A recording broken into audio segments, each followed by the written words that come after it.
And this is the first thing I would like you to understand about the Lord when it comes to our lives. Before you can ask God to help you, God already knows your problem. Ganyan kagaling ang Diyos natin. Hindi mo pa naiisip yung kailangan mo. Hindi mo pa naiisip yung problema mo. God can already see what you need. Amen?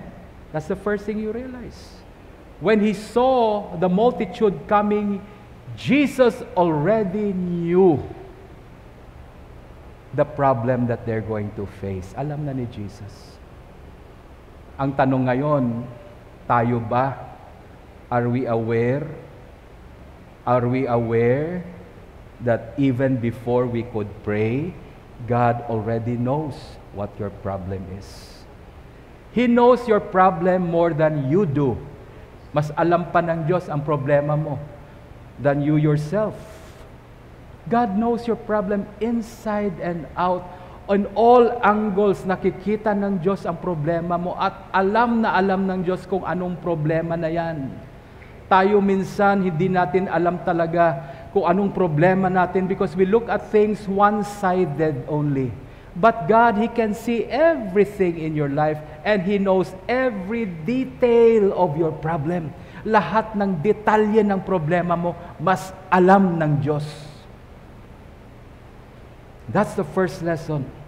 Because sometimes pag nagdadasal tayo, hirap na hirap tayo kasi ini-explain pa natin kay Lord. Okay? Ang tingin natin sa Diyos parang matandang tao na nakatayo doon at sinasabi sa iyo, paki-explain ka. God does not do that. You don't need to explain to God. Do you understand what I'm saying? Before you can open your mouth, God already knows your need. Okay? But He wants you to speak anyway. Kasi yung ang tinig ng puso natin pag nagdadasal, masarap sa tenga ng Diyos. God loves to hear us when we pray. Like yung bata, di ba? Yung bata. Minsan alam mo naman yung bata, love ka ng bata eh. Lalo na sa mga lola dito. Sa mga lola dito, lolo.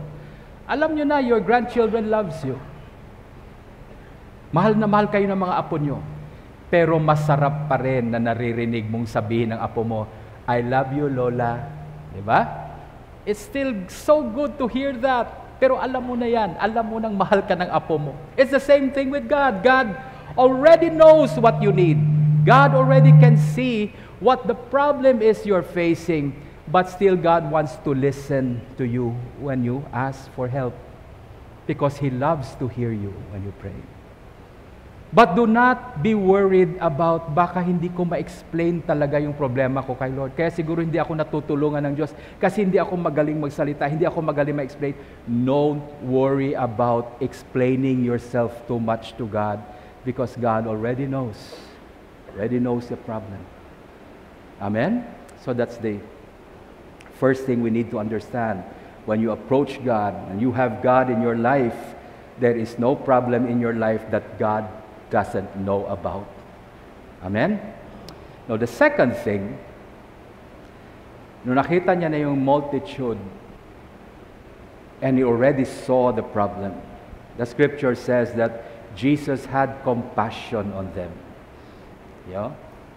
And many times, makikita mo yan sa Bible, Jesus would have compassion. Jesus would have compassion. Bakit? That is God.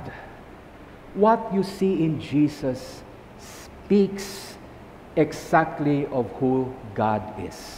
The second thing I would like to share with you, and you need to understand, God, because He knows your problem very well, God already has the best solution to your problem. Alam na ng Diyos kaagad yung gagawin niya. That's why in the scriptures, when He saw the multitude coming, nandun na silang lahat, you know, He asked Philip, one of His apostles. Philip, sabi nila, is a scholar. Philip is matalino si Philip. And so Jesus asked him a question. Sabi niya, saan tayo kukuha ng pagkain para ipakain dito sa 10,000 katao? Where can we buy bread so that everyone can eat? Now, tingnan nyo ha, yung question na yan. Saan tayo kukuha ng pagkain? Hindi tinanong ni Lord, pwede ba natin pakainin ang mga to? Can we feed them? Do we have the ability to feed them? You know, Jesus really already set His purpose. He is going to feed them. Amen? Buo na sa isip niya, tutulungan niyang tao. Hindi siya nagdadalawang isip. He's there to help the people. But this was the question He asked Philip. Sabi niya, where? Where are we going to get provisions? Because many of us already know God would really help us. Amen? Pero minsan doon tayo nag-worry, paano? Ano kayang gagawin ni Lord? Paano niya ako matulungan? Imposible to. And this is what he asked Philip. Because Philip represents people who are intelligent. Okay? Sa mga matatalino. Ito yung tanong ng Diyos sa kanila. Saan tayo kukuha ng pagkain para ipakain sa mga taong ito? And Philip, dahil matalino nga,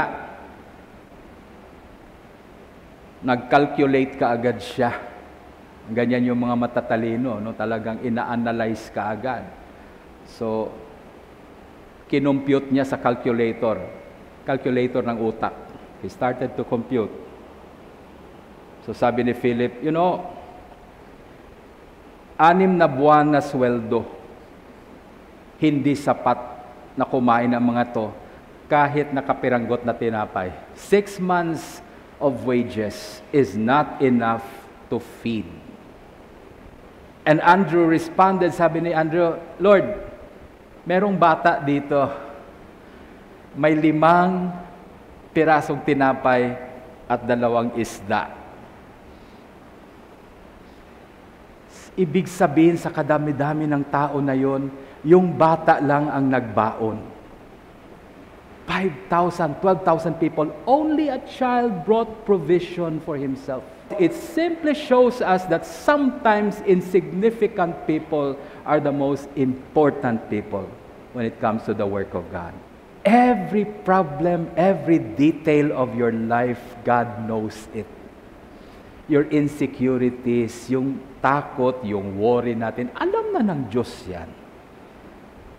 Hindi na tago sa kaalaman ng Diyos yan. And because He already knows your problem, He already has a plan to help you.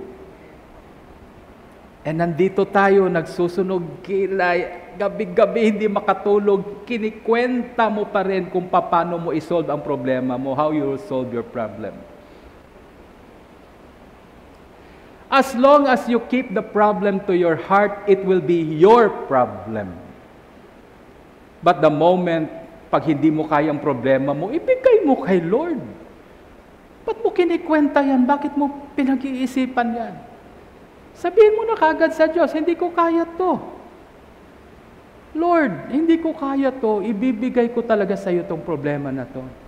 When you turn over to Christ, you will be surprised.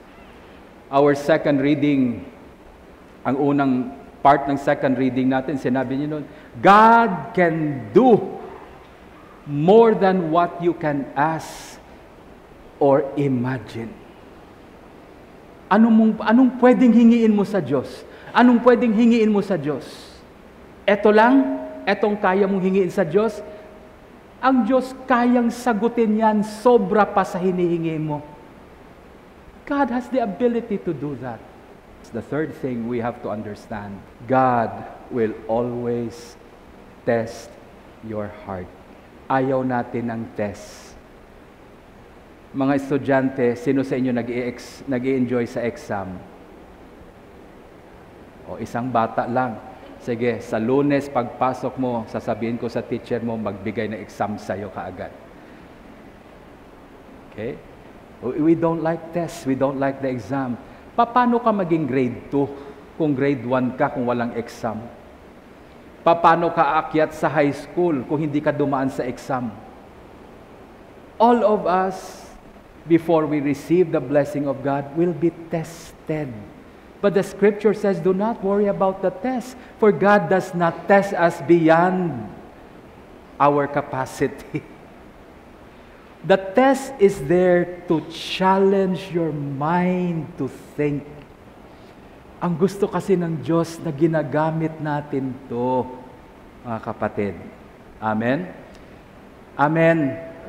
Sino ang nagbigay ng regalo? Who gave us intellect? God. But the problem with man, ang problema sa atin minsan, hindi na natin ginagamit to minsan.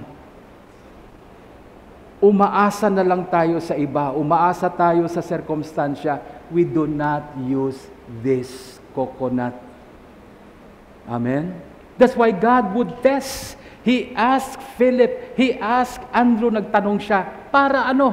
Para mag-isip din. Hindi mo malalaman na bobo ka kung hindi mo ginagamit ang utak mo. But once you use your mind, you begin to use your mind, you begin to say, ay, ang dami ko hinding alam. Ay, ang dami ko pang pag-aralan. At least nalaman mo kaagad, bobo ka. Ang tao hindi alam na bobo siya, magiging bobo yan forever. We don't use our mind anymore. That's why God tested them. Tested them. And tama nga, sa dami-daming milagro nakita nila, hindi talaga nila naisip na yung problema na yan, pag ikaw ang nagsosolve, imposible talaga. They forgot that whatever problem there is, it should be presented to God. There will always be a test in your life.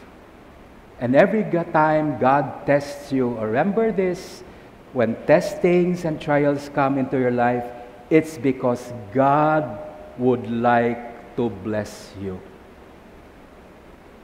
Amen? Don't run away from the trials. Don't hide from the testings that God would give you. Don't hide. Because when God begins to test you, test your mind, test your heart, it's because God would like to pour out something in your life which you never had before.